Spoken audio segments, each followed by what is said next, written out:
verdaderamente un honor estar aquí con ustedes para poder servirlos con la palabra del Señor. Espero que Dios les edifique de manera muy especial en esta mañana. Y quiero aprovechar también este momento para agradecerles de manera profunda todo su apoyo, amor, oraciones hacia mi esposa, a mí y hacia la misión de Colorines. Nuestros hermanos nos mandan muchos saludos y realmente estamos muy agradecidos por la obra del Señor en sus vidas y que de esa manera nosotros somos partícipes de su amor para poder seguir sirviendo al Señor. Y no quería dejar de hacer este momento de poder agradecerles. Muy bien, hermanos, les pido que me acompañen a orar para prepararnos la predicación de esta mañana. Señor, te damos toda la gloria y toda la honra porque solo tú la mereces. Y damos muchas gracias, Señor, por el privilegio que nos das de acercarnos a tu palabra. Gracias, Señor, porque es a través de la obra de Cristo y la presencia del Espíritu Santo en nuestras vidas que nos permites acercarnos confiadamente a tu palabra, sabiendo que no solo has hablado en ella, sino también la usas de manera perfecta para irnos conformando y santificando a la imagen de nuestro Señor Jesús. Gracias, Señor, porque tu palabra es fiel, poderosa y nos va guiando, instruyendo y transformando día con día, Señor. Y es en ese sentido, Señor, que te rogamos que en esta mañana seas tú quien hable, que utilices tu palabra para llevarla a nuestras mentes y corazones y que de esa manera, Señor, tu iglesia sea edificada y tu nombre sea glorificado. Señor, utiliza al predicador para que hable únicamente aquello que está escrito y únicamente aquello que es fiel a tu palabra, Señor. Lleva gloria a tu nombre a través de la predicación y te damos muchas gracias por este tiempo, Señor. En el nombre de Jesús te lo rogamos y te agradecemos. Amén. Amén. Amén, hermanos. Muy bien. El perdón es un tema muy constante en la Escritura. Encontramos en la Escritura, creo que no se alcanza a escuchar. ¿Sí se alcanza a escuchar? Sí. Un poquito más, algunos un poquito más. Porque algunos no escuchamos. A ver ahí, ¿qué tal? ¿Ya? ¿Mejor? Muy bien. El perdón es un tema muy constante en la Escritura, es un tema que se abarca de distintas maneras, en distintos matices y en distintos puntos de la Escritura. Y es un tema también que tiene implicaciones muy profundas para cada uno de los cristianos. Es perdón de Dios lo que cada uno de los humanos pecadores necesitan. Es perdón de pecados lo que Cristo vino a proveer en la cruz. Es perdón de pecados lo que la Escritura anuncia como buenas nuevas ante Dios. Y es perdón lo que Jesús ejemplificó de manera perfecta en la culminación de su ministerio en la cruz. De la misma manera, es perdón y es el perdón lo que refleja que el Espíritu Santo está obrando en la vida de una persona. El mundo tiene un mensaje, por supuesto, diametralmente distinto. El mundo tiene un mensaje que te anima a no perdonar, que te anima a guardar rencor y a guardar venganza en tu corazón. El mundo te anima a que si alguien te la hizo, que ese te la pague. Y si es ahorita o es mañana, pero te la va a pagar. El mundo te anima a que digas, no merece mi perdón, me dañó, pues ahora me lo guardo y él se queda con mi falta de perdón.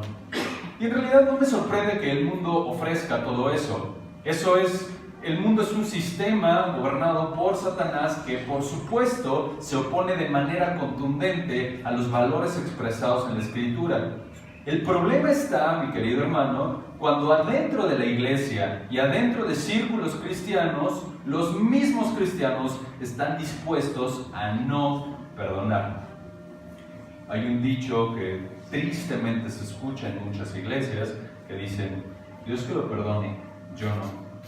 Eso es tan doloroso, tan triste y lastima tanto al cuerpo de Cristo, mi querido hermano, que el objetivo de esta predicación es que elimines de tu mente cualquier pensamiento e idea mundana respecto al perdón y que adoptes una visión bíblica de lo que es perdonar y de cómo se debe de perdonar. Que elimines cualquier influencia mundana de tu mente y que entonces te sientas animado e impulsado por la Escritura para perdonar. Veamos un texto que es bastante contundente al respecto. Por favor, abran sus Biblias en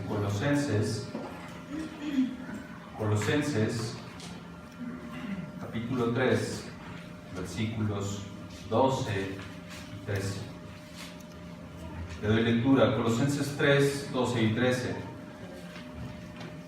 Vestidos pues como escogidos de Dios, santos y amados, de entrañable misericordia, de benignidad, de humildad, de mansedumbre, de paciencia, soportándoos unos a otros y perdonándoos unos a otros, si alguno tuviere queja contra otro, de la manera que Cristo os perdonó, así también hacedlo vosotros. El mandato de Pablo a la iglesia de Colosas es contundente, es claro y no tiene lugar a dudas. Hermano, si tú estás en Cristo, debes perdonar. Si alguien te dañó, debes perdonarlo. Debemos imitar el glorioso ejemplo de nuestro Salvador, como lo dice aquí Pablo en Colosenses. De la misma manera que Cristo nos perdonó, de esa misma manera debemos estar dispuestos y listos a perdonar. Siguiendo la misma lógica de este mandato, entonces cualquier desobediencia o necedad a perdonar es un pecado abierto en contra de este mandato. Hermano, debes perdonar. Si tu respuesta es no, me niego a perdonar, entonces eso es un pecado evidente. Ahora, el no perdonar es únicamente como el fruto, o es únicamente como la punta de arriba del iceberg. Hay muchas cosas abajo que tal vez no se alcanzan a ver, por supuesto, en este texto, pero en tu propia vida, las cuales están llevando a no perdonar. Y entonces, si la predicación está titulada, como lo dice ahí en cada uno de sus boletines, Raíces Profundas en el Perdón, vamos a ver a manera de introducción cuáles son las raíces o cuáles son los efectos de la falta de perdón. Esto con el objetivo de poner un peso importante y un peso bíblico a este pecado que es no perdonar. Una de las raíces de la falta de perdón o el perdón está enraizado en una adoración desagradable a Dios. Acompáñame a Mateo 5, versículos 22 y 24. Mateo, capítulo 5, versículos 22 y 24. Dice así Jesús en el Sermón del Monte: pero yo os digo que cualquiera que se enoje contra su hermano será culpable de juicio, y cualquiera que diga necio a su hermano será culpable ante el concilio, y cualquiera que le diga fatuo quedará expuesto al infierno del fuego. Por tanto, si traes tu ofrenda al altar y allí te acuerdas de que tu hermano tiene algo contra ti, deja allí tu ofrenda delante del altar y anda, reconcíliate primero con tu hermano y entonces ven y presenta tu ofrenda. Lo que nos enseña Jesús y el principio bíblico que encontramos aquí es que a Dios no le agrada una adoración cuando tú tienes algo en contra de tu hermano. Es decir, si no has perdonado, eso te hace indigno de adorar a Dios. Una adoración desagradable a Dios se presta cuando no has perdonado, cuando no te has puesto a cuentas con tu hermano. Otro punto en el cual la falta de perdón está enraizada es en un entendimiento incorrecto de a quién se ha ofendido. Y ve ahí al Salmo 51, versículo 4. Dice así el Salmo 51, versículo 4, después de que David pecó contra el Señor, contra Betsabé y contra el pueblo y contra Urías, diciendo, Salmo 51, versículo 4, contra ti solo he pecado y he hecho lo malo delante de tus ojos. David es bastante enfático y bastante claro en lo que dice. Por supuesto que pecó contra Urías, por supuesto que pecó contra el pueblo y por supuesto que pecó contra Betsabé. Sin embargo, David reconoce que su pecado es primordial y ultimadamente en contra de su Creador, del Rey de los cielos, en contra de Dios. Entonces, un entendimiento incorrecto de a quién se ha ofendido lleva a una falta de perdón. ¿Por qué? Porque si Dios, que es infinitamente más santo de lo que tú eres, ha provisto perdón perfecto a través de Cristo, ¿por qué tú, siendo infinitamente menos santo, no estás dispuesto a perdonar? Cuando te niegas a perdonar, es que no estás viendo a quién se ha ofendido. Cualquier ofensa que se cometa en contra tuya se ha cometido principal y primordialmente en contra de Dios, y si Él ha provisto perdón y misericordia a través de Jesucristo, ¿por qué tú habrías de negarte a perdonar? ¿Eres acaso más santo que Dios? Evidentemente no. Una última raíz de esta falta de perdón es que es un intento de usurpar la autoridad de Dios. Romanos 12, versículos 14 y 19. Romanos 12, versículos 14 y 19.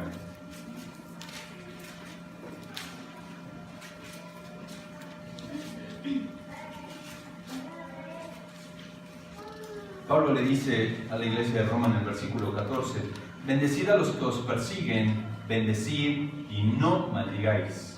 Versículo 19: no os venguéis vosotros mismos, amados míos, sino dejad lugar a la ira de Dios, porque escrito está: mía es la venganza, yo pagaré, dice el Señor.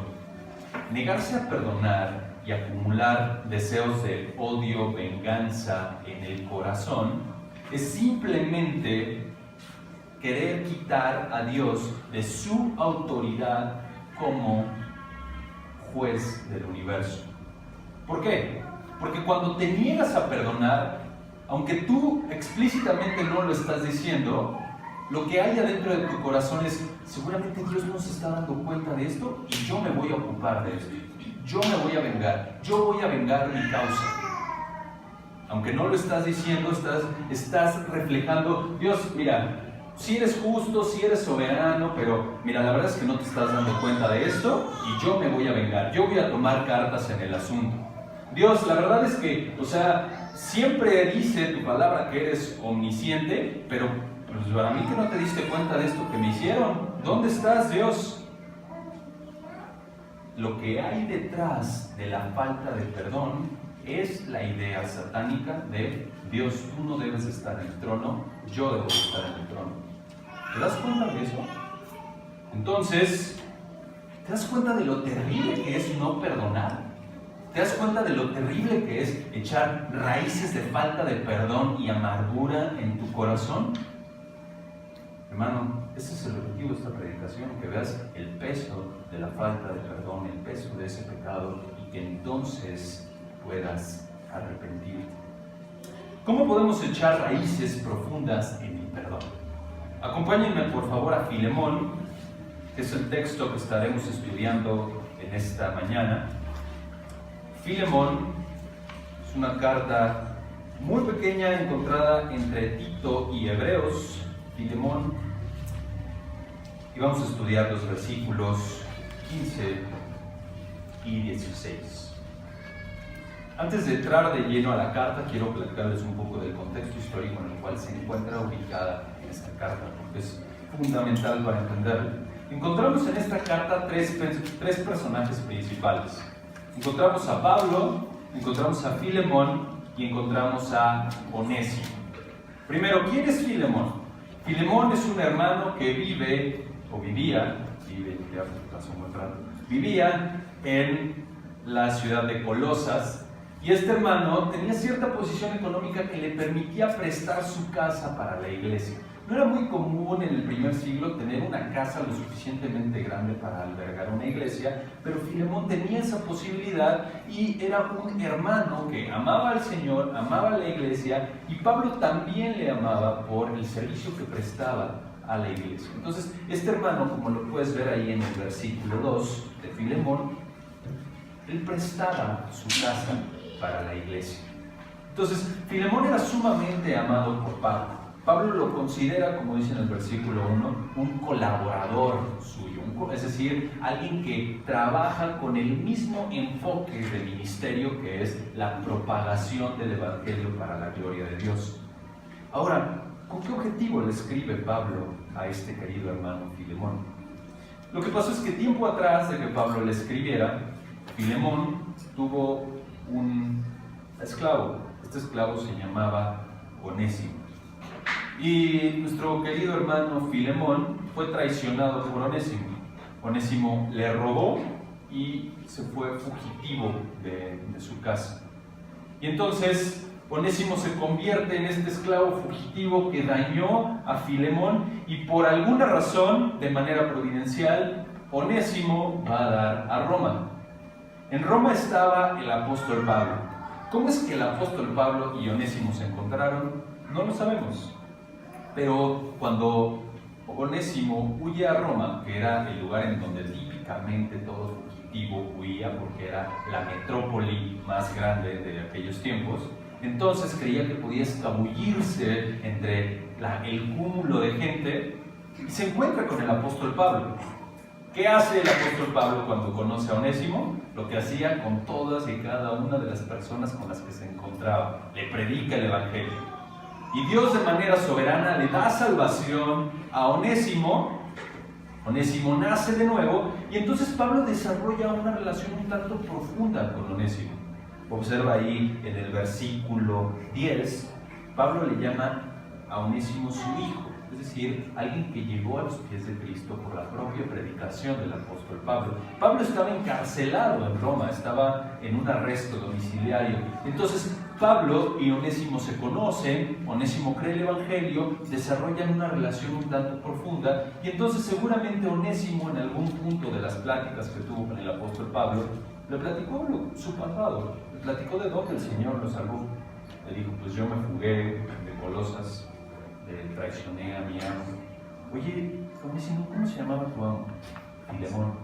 ¿Filemón? ¿Filemón, el de la iglesia de Colosas? Sí, yo lo conozco. Entonces imagínate la situación en la que se pudieron haber encontrado. Entonces tú, Onésimo, traicionaste a Filemón. Sí, regrésate con él. ¿Qué te pasa, Pablo? ¿Cómo que me voy a regresar con él? Si hay una persona en todo el universo que puede enjuiciarme por lo que hice, está allá en Colosas. Él es el único que puede hacerme daño por mi traición. ¿Cómo quieres que regrese, Pablo?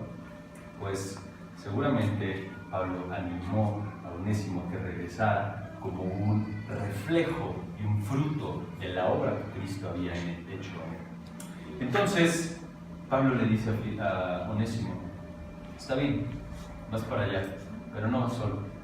Te voy a escribir esta carta para que se la entregues a Filemón. Además, va Tíquico contigo, que también le va a entregar una carta a la iglesia de Colosas, que es la carta de Colosenses que tienen en su Nuevo Testamento. Entonces, en un sentido, Onésimo dice, bueno, pues ya, de perdida no voy tan solo. Entonces, imagínense la escena. Filemón viendo entrar a Onésimo a la casa. No lo recibió como el padre recibió al hijo pródigo. Agárrenme a este es el que se me fue de traicionero. Lo que podía hacer Filemón en contra de Onésimo, podía ir, y la ley romana lo avalaba, desde la muerte hasta latigarlo, lastimarlo o grabar una F en su frente de fugitivo, para que entonces todo mundo supiera, este esclavo no es digno de confianza, este esclavo es un fugitivo.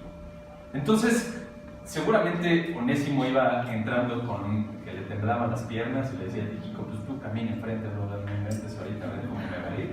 Y cuando llega y le entrega una carta del apóstol Pablo, que Onésimo le entrega una carta del apóstol Pablo a Filemón, debió de haber roto la mente de Filemón. Una carta del apóstol Pablo, ¿por qué vienes con Tíquico? ¿Cómo se conocen? ¿En dónde se conocieron? ¿Qué pasa? ¿No? Y entonces, entonces Filemón es que lee esta carta en donde el apóstol Pablo está intercediendo por Onésimo. y le dice a Filemón: recíbelo, restáuralo, perdónalo. Aquí te va de vuelta mi hijo. Me es útil, muy útil tenerlo acá para que me sirva en mis prisiones, pero ¿qué crees? Aquí te va de vuelta mi amado Filemón. Entonces, es en este contexto en el que nos encontramos con Onésimo de regreso con Filemón, entregándole esta carta. Y de manera general vamos a dar una pasada a la carta para ver el contexto textual en el cual se encuentran nuestros versículos de estudio del día de hoy. Y versículo 1, Pablo comienza escribiéndole a Filemón llamándose prisionero de Jesucristo. Es decir, Pablo reconoce su condición de prisionero de Jesucristo y va preparando el terreno para que Filemón no sienta que Pablo le está demandando perdonar, sino más bien que proviene desde una posición humilde y que Filemón debe de hacerlo por amor. Dice el texto: Pablo, prisionero de Jesucristo, y el hermano Timoteo, al amado Filemón, colaborador nuestro, y a la amada hermana Apia y a Arquipo, nuestro compañero de milicia, y a la iglesia que está en tu casa. Entonces, Pablo escribe a Filemón, pero también incluye a algunas personas que son bastante relevantes en el saludo. Menciona a Apia, a Arquipo y a la iglesia. La mayoría de los comentaristas creen que Apia era la esposa de Filemón, Arquipo era el hijo de Filemón, y por supuesto la iglesia era la iglesia de Colosas que se congregaba ahí. Entonces, lo que Pablo le va a decir a Filemón no es simplemente: Filemón, haz esto en privado, punto, recíbelo. No, Filemón va a tener que entregar cuentas, porque ahora la carta, que es escrita sí para él, pero para toda la iglesia, tiene que ser leída en público. Entonces ahora Filemón tiene la responsabilidad, y ahora todos saben: Filemón, a ver, ¿no te ibas a recibir a Onésimo? No, pues que si supieras lo que me hizo. Oye, pero Pablo te escribió, brother. ¿Cómo no lo vas a perdonar? Entonces ahora Filemón tiene que entregar cuentas de lo que hizo. Más adelante, versículo 4, Pablo comienza elogiando la obra de Cristo en la vida de Filemón. Observa lo que dice: doy gracias a mi Dios, haciendo siempre memoria de ti en mis oraciones, porque oigo del amor y de la fe que tienes hacia el Señor Jesús y para con todos los santos. Entonces, Filemón era un hermano, no solamente cristiano, sino también que se caracterizaba por el amor que tenía hacia los otros hermanos. Versículo 6. El motivo de la oración de Pablo es para que la participación de tu fe sea eficaz en el conocimiento de todo el bien que está en vosotros por Cristo Jesús. Pablo hace una referencia a que cada persona que ha creído en Cristo y que tiene el Espíritu Santo habita mucho bien en cada uno de ellos por la obra de Cristo. Entonces, Pablo le está poniendo como estrellitas a Filemón. Además, Filemón, ¿qué crees? Versículo 7, tenemos gran gozo y consolación en tu amor, porque por ti, oh hermano, han sido confortados los corazones de los santos. Híjole, seguro Filemón. Mira lo que me dice el apóstol Pablo, seguro. A ver qué me va a decir después. Pablo pone en esta posición a Filemón para que él mismo entienda el impacto que tiene su testimonio hacia los demás, y entonces eso lo impulse a perdonar a Onésimo. Ahora, Filemón debe de vivir conforme mínimo a su propio estándar, que es el que Pablo está describiendo aquí. Versículo 8. Por lo cual, aunque tengo mucha libertad en Cristo para mandarte lo que conviene, Pablo le dice: hermano, tú sabes que soy apóstol de Jesucristo, y pudiera escribirte diciéndote: Pablo, apóstol de Cristo, a Filemón, intercediendo por mi hijo Onésimo, perdónalo, punto. Y nadie podía decir nada, pues esta es revelación directa de Dios a través de Pablo. Pero Pablo dice: tengo mucha libertad en Cristo, pero no, Filemón, no estoy tomando esa posición. Más bien, versículo 9, te ruego por amor, siendo como soy, Pablo ya anciano y ahora además prisionero de Jesucristo. Es decir, Filemón, mira de quién viene lo que te está pidiendo. Estoy ya anciano, estoy ya viejito, y además estoy como prisionero de Jesucristo. Recibe a Onésimo, no rechaces a Onésimo. Seguramente Filemón y Pablo tenían más o menos la misma edad, pero Pablo menciona ya anciano Porque los años en la vida de Pablo han pasado más duro que en la vida de Filemón. Los años en la vida de Pablo pesan más que en la vida de Filemón. Entonces le dice, mira, soy viejito, soy prisionero de Jesucristo. Versículo 10, te ruego por mi hijo Onésimo. Aquí está mi hijo Onésimo, a quien engendré en mis prisiones. Es decir, le prediqué el Evangelio y nació de nuevo mientras yo estaba en la prisión de Roma. El cual, versículo 11, es muy interesante, en otro tiempo te fue inútil, pero ahora a ti y a mí nos es útil.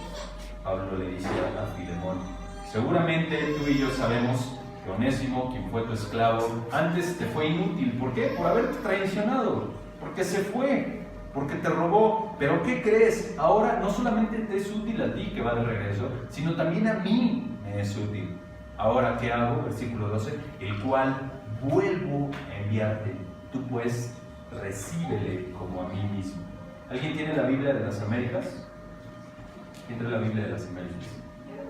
¿Nadie? A ver, ¿qué dice el versículo 12? La Biblia de las Américas traduce mejor ese versículo 12. Y te lo he puesto a enviar en persona, es decir, como si fuera mi propio corazón. No inventes, el amor que Pablo le tenía a Onésimo era impresionante. Filemón, te estoy enviando mi propio corazón, no puedes rechazarlo. Si rechazas a Onésimo, estás rechazando mi propio corazón. Versículo 13, yo quisiera retenerle conmigo para que en lugar tuyo me sirviese en mis prisiones por el Evangelio. Es decir, Filemón, estoy seguro que si tú estuvieras aquí, o me lo dejas para que sirva, o te quedas aquí sirviendo conmigo. Filemón, te conozco, ya vimos versículos 4 al 7. Eres alguien que ama a los hermanos y además seguramente quisieras servirme. Pero ¿qué crees? Versículo 14, Filemón, no quise quedármelo para que no fuera sin tu consentimiento, para que tu favor no fuese de necesidad, sino voluntario. Entonces, con esto en mente, hermanos, es que llegamos a los versículos 15 y 16, que son los que vamos a estudiar en este corto tiempo que ya nos queda. Y vamos a ver dos componentes para echar raíces profundas en el perdón. Dos componentes para echar raíces profundas en el perdón.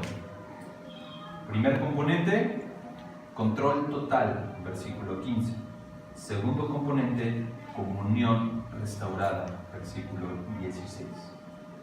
De nuevo, primer componente, control total, versículo 15, comunión restaurada, versículo 16. Vamos a ver el primer componente que encontramos aquí en el versículo 15. Voy a darle lectura a los versículos 15 y 16. Porque quizá para esto se apartó de ti por algún tiempo, para que le recibieses para siempre, no ya como esclavo, sino como más que esclavo, como hermano amado mayormente para mí, pero cuanto más para ti, tanto en la carne como en el Señor. Pablo le dice a Filemón, porque quizás, es decir, Filemón, mira, yo no puedo ver qué hay detrás del telón. No puedo ver qué es lo que está haciendo Dios detrás de lo que nosotros alcanzamos a ver, pero ¿no te has puesto a considerar la soberanía de Dios adentro de esta falta que Onésimo cometió en contra tuya? Observa el control total de Dios en la situación. ¿Quieres perdonarlo, Filemón? Debes perdonarlo. Refúgiate y piensa en que Dios está en control total de la situación. Pablo utiliza esta palabra quizás, que es tal vez. Es decir, Pablo, igual como se niega a utilizar su autoridad apostólica para decir, recibe a Onésimo, de la misma manera se niega a decir que tiene revelación directa de Dios al respecto. No sé, Filemón, no sé por qué se fue, pero lo que sí te puedo decir es que Dios no ha dejado de controlar esta situación y tal vez, quizás para esto se apartó de ti por algún tiempo. Pablo no afirma dogmáticamente por qué se fue Onésimo, pero sí anima a Filemón a que tenga una vista más amplia de la falta que cometió en contra de él, nuestro querido hermano Onésimo. Normalmente, Filemón pudo haber estado ensimismado y no veía más allá de sus narices cuando Onésimo le lastimó. Híjole, qué me habrá traicionado de esta manera? Es un gandalla, pero me lo voy a encontrar de nuevo, me las va a pagar. Entonces Filemón podía estar así, no viendo más adelante. Y entonces lo que Pablo hace al decirle esto es decir, a ver, Filemón, da un paso atrás, observa la figura completa, observa la foto completa. Dios no deja de controlar las cosas. Descansa en la soberanía de Dios adentro aún de la falla de Onésimo.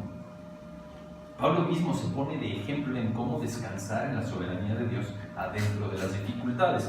¿Cómo se describe a sí mismo Pablo en el versículo 1? Pablo, prisionero de Jesucristo. Pablo no dice, soy prisionero de Roma, soy prisionero de César, soy prisionero del Imperio Romano. No, Pablo dice, soy prisionero de Jesucristo, dejando ver que por un lado la causa por la que está aprisionado es el Evangelio de Jesucristo y por otro lado quien gobierna ultimadamente sus prisiones es Cristo, no el César. Por consiguiente, a Pablo no le pesa estar aprisionado. Pablo sabe que el Evangelio es predicado y la iglesia va a ser edificada para la gloria de Dios, estando él muerto, vivo, aprisionado, predicando o no. Entonces, de la misma manera, Filemón debe descansar en la soberanía de Dios adentro de la falla que cometió Onésimo en contra de él.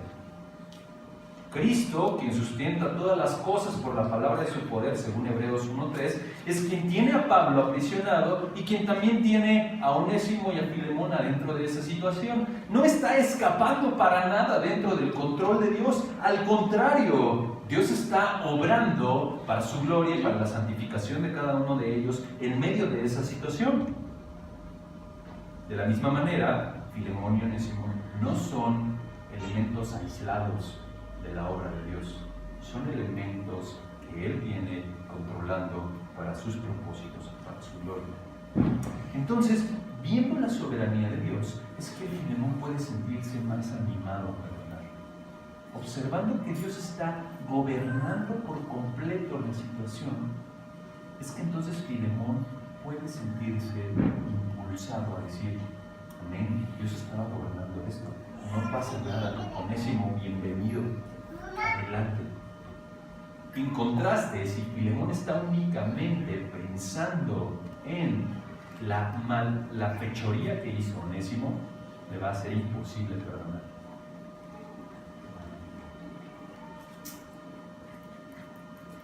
Lo siguiente que Pablo le dice en el versículo 15 es, porque quizás para esto se apartó de ti.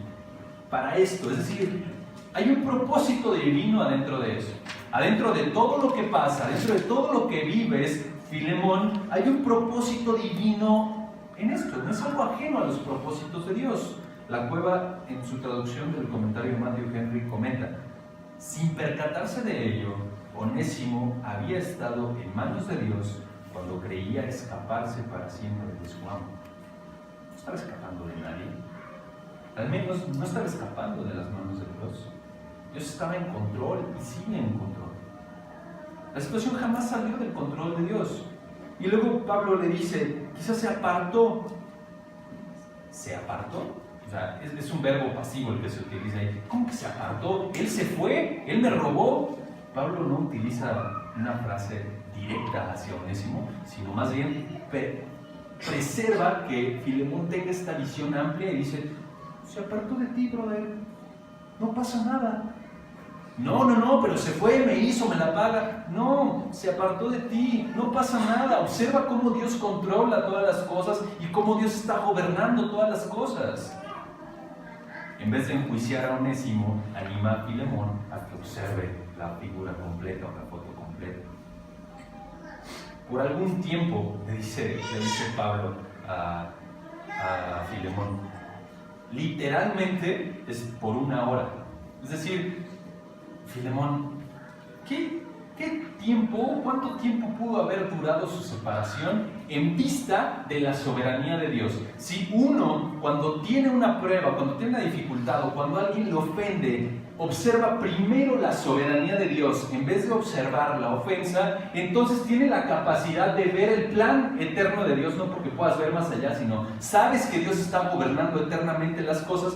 ¿Cuánto puede durar la ofensa? ¿El resto de tu vida? Y hermano, 30, 40, 50, 60, 70 años que te queden de vida, ¿qué es en luz de la eternidad? Nada. Y a veces decimos, pues sí tienen como 10 años que me la hizo, pero yo no me voy a perdonar. Ay, hermano, cuánto dolor y cuánta tristeza y cuánta amargura acarreas por no perdonar. Repito, al ver la soberanía de Dios, puedes ver las cosas a la luz de la eternidad, entonces sentirte más impulsado a perdonar, como debía sentirse impulsado a perdonar nuestro querido Filemón. ¿Cómo nos aplica esta porción del texto?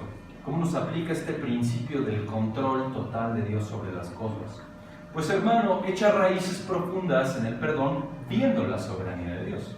Observa el control de Dios y la soberanía de Dios sobre las ofensas que se cometen en contra tuya y entonces siéntete impulsado a perdonar.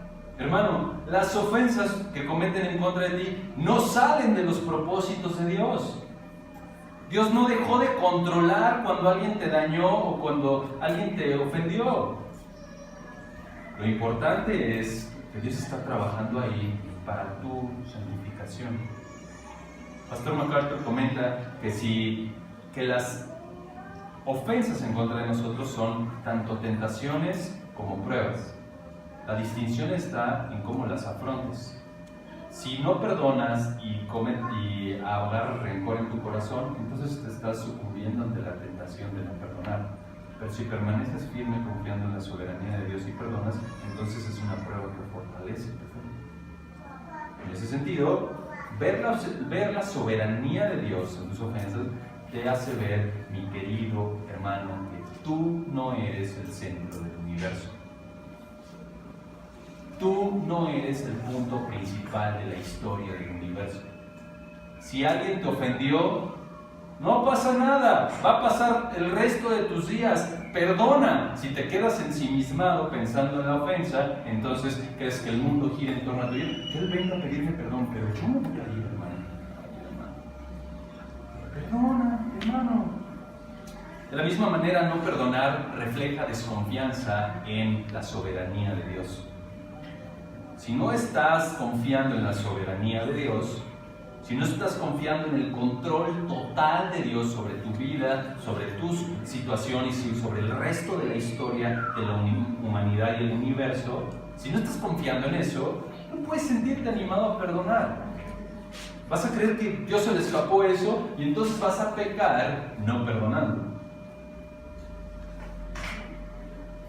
El mayor ejemplo de la soberanía de Dios en las ofensas de alguien que rodea a otra persona encontramos en la cruz de Cristo. ¿Cuánto pudieron ofender a Cristo? Y entendemos, por supuesto, por Efesios, que no fue como que, ay, híjole, se me fue y mataron a mi hijo. Claro que no. El plan eterno y perfecto del Señor operó para que Jesús entregara su vida por sus escogidos. No salió de las manos del Señor. Al mismo tiempo, y esta es una tensión en la que muchas veces nuestra mente se encuentra, pero la Biblia lo afirma de manera contundente, las personas no dejaron de ser responsables. Cada uno de los ofensores, cada uno de los que latigó a Jesús, no dejaron de ser responsables. Porque si hubieran dejado de ser responsables, Jesús no hubiera dicho, perdónalos porque no saben lo que hacen. En ese sentido, mira la soberanía de Dios en la cruz de Cristo cuando te ofendan y entonces siéntete impulsado y animado a perdonar. Segundo componente para echar raíces profundas en el perdón, comunión restaurada, versículo 16, de vuelta en Filemón. Versículo 16, la segunda parte del versículo 15, Pablo le dice a Filemón, para que le recibieses para siempre, no ya como esclavo, sino como más que esclavo, como hermano amado, mayormente para mí, pero cuánto más para ti, tanto en la carne como en el Señor. Filemón debe de descansar en la soberanía y el control total del Señor, y eso le debe de hacer sentirse impulsado para perdonar. Pero no se queda solo en el sentimiento de que, ay, sí, Dios es soberano, pero ya no le voy a hablar a nadie. No. Filemón debe de recibir a Onésimo. Observa lo que dice el texto. Para que le recibieses para siempre. Para que le recibieses para siempre. Filemón no puede estar confiando en la soberanía del Señor y al mismo tiempo estarse negando a perdonar. ¿Te das cuenta? Si confía en la soberanía del Señor, entonces está siendo motivado e impulsado a perdonar. Dios muestra su soberanía en la obra de la vida de Onésimo, como lo vemos en el versículo 11. Antes era un inútil, ahora es útil para la gloria del Señor y por la obra de Cristo. Y también ahora está obrando en Filemón. Versículo 15. Y esta frase que Pablo utiliza, que dice para que le recibieses para siempre, es impresionante. Las implicaciones que tiene de manera práctica y de manera eterna son tremendas para la vida de Filemón y Onésimo. Porque Pablo le está diciendo a Filemón, Onésimo se fue como tu esclavo fugitivo y regresa, ¿qué crees? Como tu hermano. Ahora son parte del cuerpo de Cristo los dos. ¿Y qué crees? Van a pasar la eternidad juntos, brother. Así que recíbelo de una vez, porque no te vas a poder librar de él. Entonces, Filemón recibe a Onésimo, recíbelo para siempre. Y esta recepción para siempre debe de demostrar del corazón de Filemón un abrazo y una recepción hacia Onésimo que va más allá de los rencores o va más allá de la ofensa que Onésimo pudo haber cometido en contra de Filemón. ¿Por qué? Porque entonces ahora Filemón no solo observa la soberanía de Dios, sino observa que Onésimo es, como lo dice el versículo 16, no ya como esclavo, sino como hermano amado. Entonces, eso le va a impulsar a perdonar. Brother, bienvenido a casa, bienvenido a casa. Mundanamente, Onésimo pudo haber dicho, híjole, por bien que me vaya, pues yo creo que unos cuantos latigazos y me deja abandonado ahí un rato en la mazmorra o lo que sea, y pues ya después, aunque no me ponga la F, pues si no ya no voy a poder trabajar. Y pues bueno, igual y ya con eso me la libro, ¿no? Que no me enjuicie. Pero Pablo va más allá. Pablo va más allá y apela al corazón amoroso de Filemón, conociendo el fundamento de la fe cristiana, que es amar a Dios y amar a su prójimo. Entonces, ¿cómo puedo negarle, puede pensar Filemón a estas alturas, cómo puedo negarle el perdón a alguien que Dios ya perdonó? ¿Cómo puedo negarle el perdón a alguien que también es parte del cuerpo de Cristo? ¿Cómo puedo negarle el perdón a alguien por quien Cristo derramó su sangre? ¿Cómo puedo negarme a perdonar después de que observo la soberanía de Dios y que puedo restaurar a mi querido hermano? No puede negarse a perdonar. Mateo 18, 21, 22 es un versículo sumamente claro al respecto. Mateo 18, después de que Jesús habla con mucha claridad respecto a la disciplina en la iglesia, cierra este versículo diciendo, versículo 21, Pedro se acerca y le dice, Señor, ¿cuántas veces perdonaré a mi hermano que pegue contra mí? ¿Hasta 7? Pedro, por supuesto, quería verse muy bondadoso, diciendo, claro, nos habló de la disciplina, pues 7. Jesús le dice, no, te digo hasta 7, sino aún hasta 70 veces 7. Entonces, Filemón, ahora al observar que Onésimo es su hermano, debe sentirse impulsado, animado a perdonarlo, no nomás a esa, sino a cualquiera que cometa. ¿Por qué? Porque ahora no solo es su prójimo, sino su hermano. Continuamos con el texto de Filemón. Pablo le dice, versículo 16, no ya como esclavo, sino más que esclavo, como hermano amado. Es muy importante dejar muy en claro aquí, hermanos, que Pablo no está abogando por la abolición de la esclavitud en este texto. Ese no es el punto del texto. Por supuesto que en el sistema en el que vivimos hoy en día negamos contundentemente que la esclavitud sea una forma de vida adecuada y que algo que honre a Dios, pero en el primer siglo la esclavitud era completamente distinta a como nosotros en nuestra mente la conocemos. Era algo más de servidumbre y servicio que una persona podía prestar.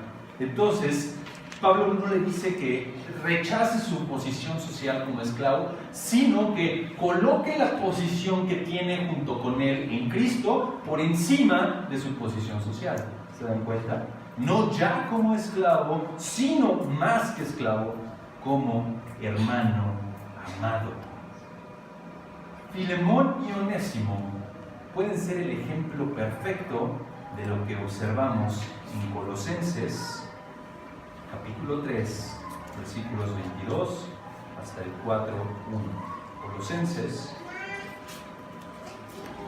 Recuerden que esta carta de Colosenses iba a ser leída también a la iglesia, en donde Filemón estaba prestando su casa. Entonces, ahora la iglesia no solamente podía ver un mandato de parte de Dios a través del apóstol Pablo de cómo debía de haber un trato entre amo y esclavo, sino lo podía ver en la práctica con Filemón y Onésimo. ¿Quién quiere darle lectura? Colosenses 3, 22 hasta el 4:1. ¿Nadie? ¿Un valiente? ¿Pedazo? ¿Alguien? ¿Quién? Colosenses 3, 22 hasta el 4:1. Gracias, mi hermano. Siervos, obedecer en todo a vuestros amos terrenales, no sirviendo al ojo como los que quieren agradar a los demás hombres, sino con corazón sincero, temiendo a Dios. Y todo lo que hagáis, hacedlo de corazón para el Señor y no para los hombres, sabiendo que del Señor recibisteis la recompensa de la herencia, porque a Cristo el Señor servís. Mas el que hace injusticia recibirá la injusticia que hiciere, porque no hay acepción de personas. Amos, haced lo que es justo y recto con vuestros siervos, sabiendo que también vosotros tenéis un amo en los cielos. Gracias, muchas gracias, hermano. Entonces, el apóstol Pablo, no solamente con la carta a Colosenses, sino con Filemón, está mostrando cómo dos personas pueden vivir para la gloria de Dios adentro de esta relación social en el primer siglo de esclavo y amo. Y Pablo, es muy interesante que le dice en el versículo 22, siervos, obedeced en todo a vuestros amos, y el punto de obedecerlos en todo es que siervo entiende que no sirve al amo terrenal, sino tiene un amo en los cielos, y al mismo tiempo el amo no es el amo final, versículo 1 del capítulo 4, sino que ellos también tienen un amo en los cielos. Entonces, Filemón y Onésimo podían ejemplificar perfectamente esta relación y ser de testimonio para la iglesia. ¿Por qué? Porque como lo vimos en los primeros versículos de Filemón, la carta también estaba dirigida a toda la iglesia. Entonces, Pablo le dice, versículo 16, no yo como esclavo, sino más que esclavo, como hermano amado. Es decir, Filemón no únicamente es tu hermano, es tu hermano amado.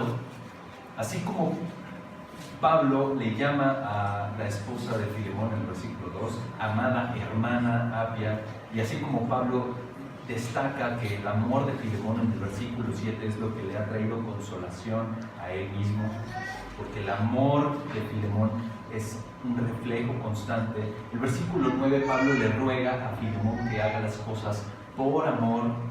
Y entonces vemos que en el centro de la restauración y el centro del perdón que Filemón debe de proveer hacia Onésimo está el amor que tiene principalmente hacia Dios y por consiguiente a su hermano. Primera de Juan nos enseña con completa claridad, mis queridos hermanos, que es imposible que una persona diga que ama a Dios y que no ama a su hermano. Es imposible. Los cantos de hace rato estuvieron perfectos, de verdad que cayeron en el clavo de esta situación. O sea, no hay manera mi querido hermano, de que tú digas, yo vengo a alabar a Dios y a adorar porque amo mucho al Señor, pero me voy a sentar hasta acá porque ese hermano de ella me cae mal. Jamás, hermano, jamás. Ponte a cuentas, perdona, ama a tu hermano, punto. No provoques divisiones en la iglesia que laceran el cuerpo de Cristo. Perdona, punto. ¿Por qué? Porque la unión que tienes con tus hermanos va más allá que te sientes junto a Él. Es una unión por causa de Cristo, por el Evangelio, por la sangre de Cristo, y es una unión eterna. Pablo, por supuesto, le llama a Onésimo, que es alguien amado también para él, versículo 16, mayormente para mí, le dice el apóstol Pablo. Onésimo es alguien muy amado para mí, pero cuánto más para ti, mi querido Filemón, cuánto más tú puedes amar a Onésimo, tanto en la carne, es decir, en su relación social, como en el Señor. Tienes una doble relación con Él, gloria a Dios por ello, restáuralo, no puedes hacer otra cosa, Filemón, restáuralo, recíbelo, perdónalo. Ahora, ¿cómo entendemos o cómo aplicamos este principio de restaurar? Hermano, perdonar implica restaurar. ¿No has echado raíces profundas en el perdón si crees que puedes perdonar y no restaurar al que te ofendió? Aquí vale la pena un paréntesis. La restauración no siempre va a ser sencilla, la restauración no siempre va a ser fácil. El texto no dice que sea fácil. No sabemos qué implicó toda la restauración de Filemón y Onésimo, pero sí sabemos que Dios está gobernando eso y que Dios te está animando a hacer eso. Al mismo tiempo, te puedes encontrar en la situación en donde la otra persona, tal vez es un incrédulo, no quiere ser restaurada, no. Sí, pues ya me perdonaste, pero no. Bueno, no importa, o sea, tú debes de hacer todo lo que esté en tu alcance por restaurar. Ese es el punto, ese es el mandato. El perdón no es únicamente un dicho de te perdono. El perdón implica una acción de restauración. Un hermano me platicaba que cuando él y sus hermanos eran chiquitos, se peleaban y luego iban a mi papá, entonces después de que se peleaban, mi papá le decía, a ver, ¿quién cometió la ofensa? Ah, bueno, pídele perdón. Sí. Perdónalo. ¿Lo perdonas? Sí. Bueno, ahora jueguen juntos. No, ya no quiero jugar con él. Entonces no las perdono. Así de simple. Si no pueden seguir con la vida normal que ya tenían antes de la ofensa, entonces no lo has perdonado. Así de simple.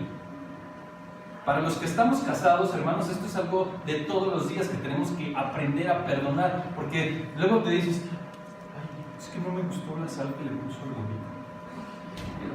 O sea, de verdad que nos enfrascamos en cosas tan vanas y nos pensamos en cosas tan inútiles que dejamos de ver la figura tan impresionante y el deleite tan impresionante que tenemos de reflejar el Evangelio en nuestro matrimonio, que nos dividimos por cositas así. No, hermano, perdona. ¿Está dispuesto a perdonar? Bueno, ya lo perdoné, pero ya hasta el ratito le hablo. No, hermano, de verdad no pierdas el tiempo así. No vale la pena. No peques de esa manera. Restaura al instante. Perdona al instante. Ya. Si perdonas al instante, la ofensa se vuelve un evento. Si no perdonas al instante, se vuelve una carga permanente. Así que no vale la pena, hermano, abrazar ese pecado de la falta de perdón. El perdón se torna de implicaciones monumentales cuando se tiene que perdonar entre hermanos en Cristo. Por supuesto que el perdón debe de ser abierto y constante hacia tu prójimo, que puede ser un incrédulo y debes de perdonarlo. Pero cuando es entre hermanos en Cristo, mi querida iglesia, jamás de verdad puedes negarte a perdonar y a albergar cualquier tipo de rencor en contra de tu hermano. Para muestra, como dice el pastor, para muestra un botón. 1 Corintios, la Santa Cena. Pablo dice, ¿quieres tomar la Santa Cena? Amén, gloria a Dios. Ponte cuentas con tu hermano. No vengas a tomar la Santa Cena porque que eres indigno si no estás discerniendo el cuerpo de Cristo. Simple. No puedes estar albergando coraje y dividiendo la iglesia por tu falta de perdón. Ponte a cuentas con tu hermano, perdona, muestra la gloria de Dios, la soberanía de Dios y el amor a Cristo perdonando a tu hermano. Si no perdonas, pierdes comunión con Dios, pierdes comunión con tus hermanos. Lo cantábamos hace ratito.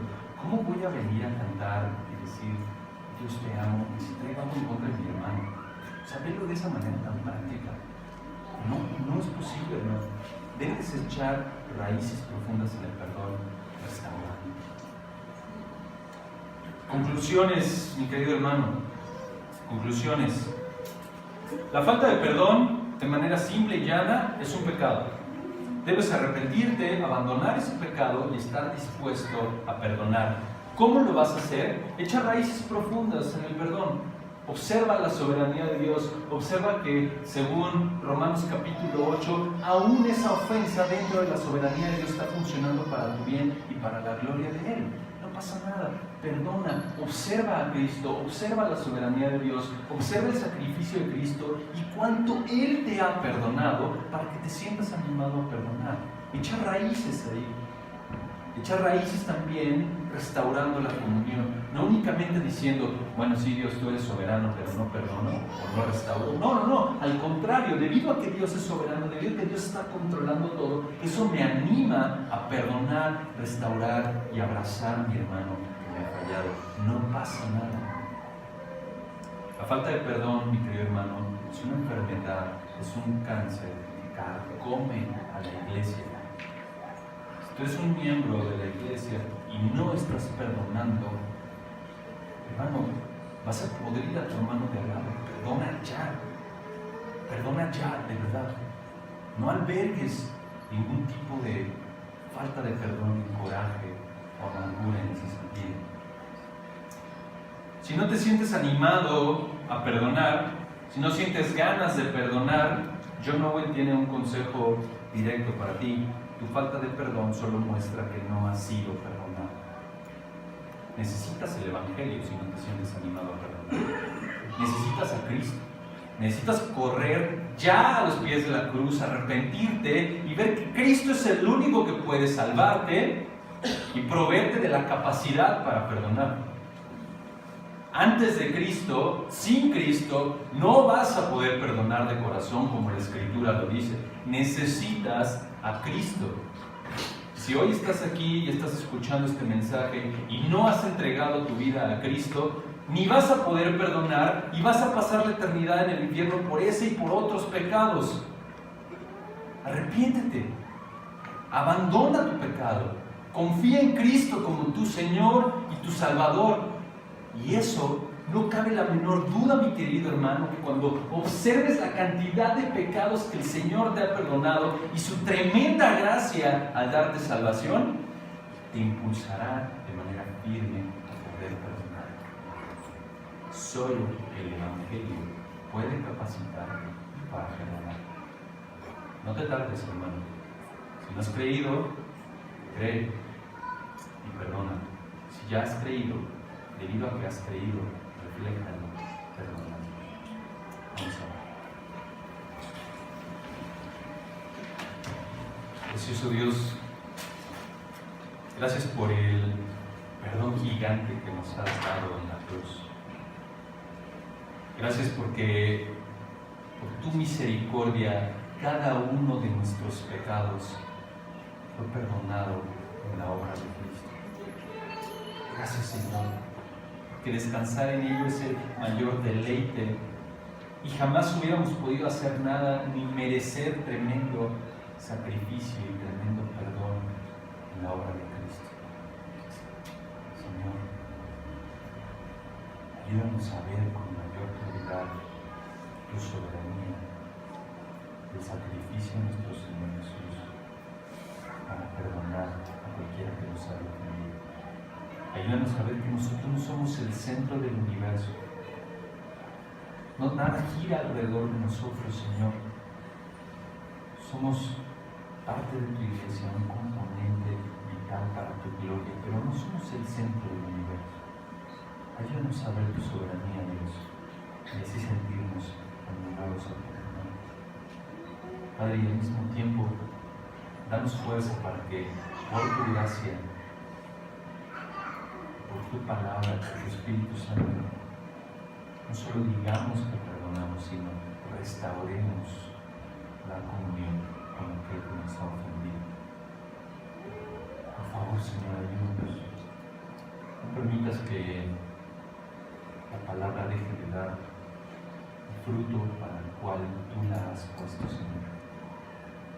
Lleva gloria a tu nombre a través de la obra de tu palabra en cada una de las personas que la escucharon esta mañana. Edifica tu iglesia. Lleva gloria a tu nombre, Señor. Gracias por el perdón tan grande que nos has dado. Y gracias por el ejemplo que nos das para perdonar. En el nombre de Jesús. Amén.